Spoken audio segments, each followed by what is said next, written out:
ভারতের বিলোনিয়া সীমান্ত শহরের বিপরীতে দক্ষিণ ত্রিপুরা বরাবর মুহুরী নদীর তীরে আরেকটি বড় বাঁধ নির্মাণ করেছে বাংলাদেশ সরকার।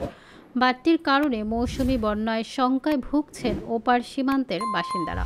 ফলে পরিস্থিতি পর্যবেক্ষণে ওই এলাকার একটি প্রতিনিধি দল পাঠিয়েছে ত্রিপুরা প্রশাসন। সোমবার ২১ এপ্রিল এক প্রতিবেদনে এই তথ্য জানিয়েছে এনডিটিভি।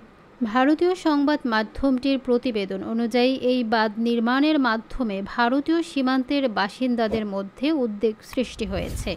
তাদের আশঙ্কা, বর্ষার বন্যার সময় গ্রামগুলোতে বন্যা সৃষ্টির কারণ হতে পারে বাঁধটি।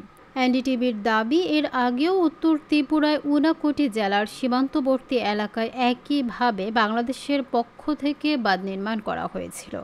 সেই বাঁধের কারণে বর্ষার সময় কৈলাস শহর ও আশপাশের গ্রামগুলোতে প্লাবনের আশঙ্কা বাড়ছে।